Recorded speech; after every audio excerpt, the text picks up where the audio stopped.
ഒരു സ്പെഷ്യൽ ദോശ ഉണ്ടാക്കാൻ പോവുകയാണ് കേട്ടോ. അപ്പോൾ അതിന് വേണ്ട സാധനങ്ങളൊക്കെ ഇന്നലെ രാത്രി വെള്ളത്തിലിട്ട് വെച്ചിട്ടുണ്ടായിരുന്നു. ഒരു വലിയ ഗ്ലാസ് നിറയെ അരി, പിന്നെ അര ഗ്ലാസ് ഉഴുന്ന്, ഒരു 1/4 ഗ്ലാസോളം മറ്റേ ചെറുപയറും, 1/4 ഗ്ലാസ് തന്നെ പരിപ്പും. സാധാരണ നമ്മൾ കറി വയ്ക്കണ പരിപ്പ്, കടലപ്പരിപ്പായാലും കുഴപ്പമില്ല, കറി വയ്ക്കണ പരിപ്പും, പിന്നെ ഒരു ടേബിൾ സ്പൂൺ ഉലുവയും കൂടി വെള്ളത്തിലിട്ടതാണത്. അപ്പോൾ നന്നായി കുതിർന്ന് വന്നിട്ടുണ്ട്. അപ്പോൾ വീണ്ടും അതിൻ്റെ വെള്ളം 1-2 വട്ടം കഴുകി കളഞ്ഞിട്ട് ഉണ്ട്. നമുക്കിത് അരച്ചെടുക്കാം. ഇത് അരച്ച അപ്പം തന്നെ ഉണ്ടാക്കാനുള്ള ദോശയാണ്. അരച്ച് കൂട്ടി വയ്ക്കേണ്ട കാര്യമില്ല. അപ്പോൾ 2 പ്രാവശ്യമായിട്ട് അരച്ചെടുക്കാം. അപ്പോൾ അതിലേക്ക് നമുക്ക് ഒരു 6 ഉണക്കമുളക് എടുത്തിട്ടുണ്ട്. അതിൽ ഈ തവണ ഒരു 3 ഇട്ടിട്ടുണ്ട്. ഇനി ഒരു 3 അടുത്ത അരയ്ക്കുമ്പോഴാം. പിന്നെ കുറച്ച് കായത്തിൻ്റെ പൊടിയും കൂടിയും ചേർത്ത് കുറച്ച് ഉപ്പ്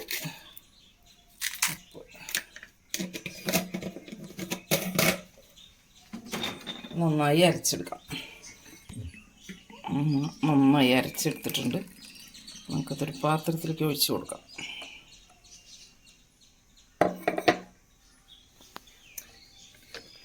നമുക്ക് അടുത്തൊരു ബാച്ചും കൂടി അരച്ചെടുക്കാം.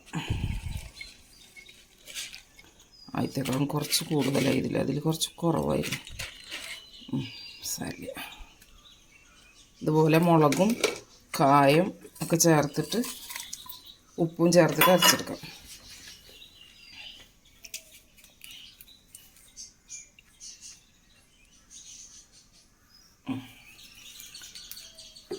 അരച്ചെടുത്തിട്ട് വരട്ടെ.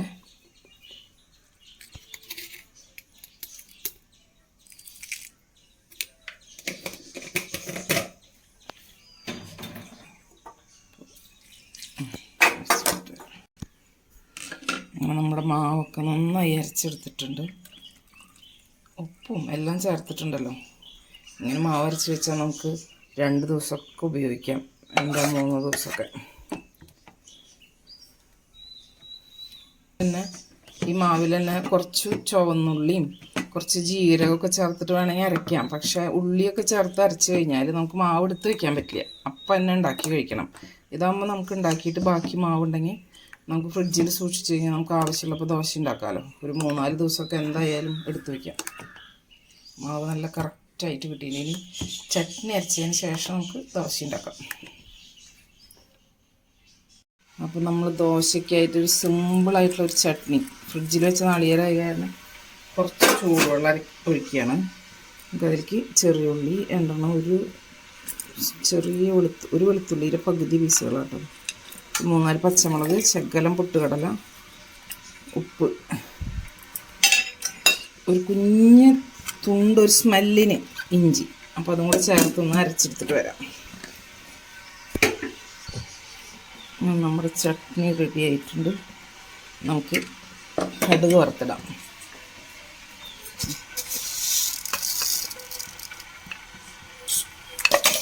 ചട്നി ഒന്ന് കടുക് വറുത്തിടാം.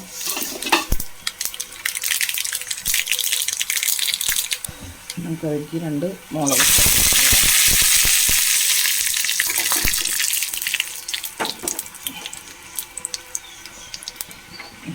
ചട്നി നമ്മൾ തിളപ്പിക്കാറില്ല, ഇങ്ങോട്ട് ഒഴിക്കാറാ പറ്റും. പൊട്ടുകടല കുറച്ച് ചേർക്കണത് കൊണ്ട് തിളപ്പിച്ച് കഴിഞ്ഞാൽ അതിൻ്റെ ടേസ്റ്റ് പോകും. നമ്മൾ ഇങ്ങനെയാകുമ്പോൾ നല്ല ചട്നി കിട്ടും. ചട്നി റെഡിയായി. നമുക്കങ്ങനെ ദോശ ഉണ്ടാക്കിയെടുക്കാം. എണ്ണ ചെറുതായിട്ടൊന്ന് എണ്ണ പരട്ടി കൊടുക്കാം ദോശക്കല്ലിൽ. നമ്മുടെ മാവ് നമ്മളിപ്പോൾ തന്നെ അരച്ച മാവ് ഉണ്ടാക്കാം.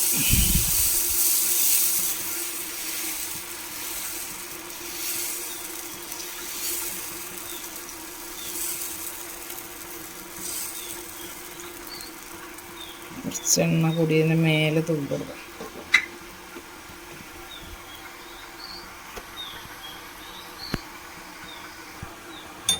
നമുക്ക് ദോശ ഒന്ന് മറിച്ചിട്ട് കൊടുക്കാം. മറ്റേ പറം കൂടി ഒന്ന് ഉണ്ടോ, നല്ല വടി പോലെ കിട്ടിയിട്ടുണ്ട്. ഈ പരിപ്പും ചെറുപയറൊക്കെ ചേർക്കുമ്പോൾ നല്ല സ്റ്റിഫായിട്ട് കിട്ടും.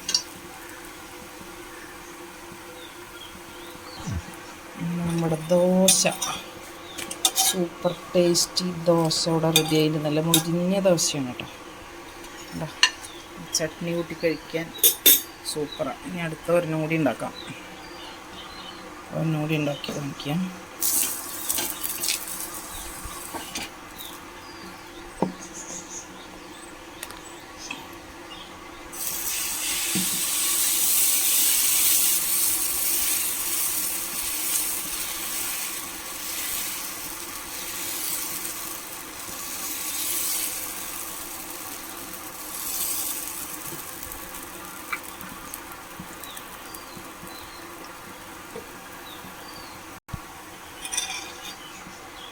മറിച്ചിട്ട് കൊടുക്കാം.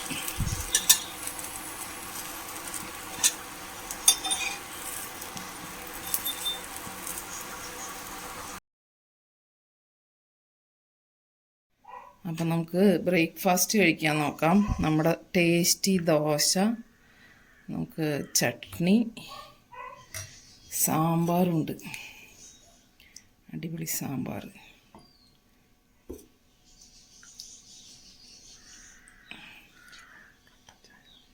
പിന്നെ കട്ടൻ ചായ.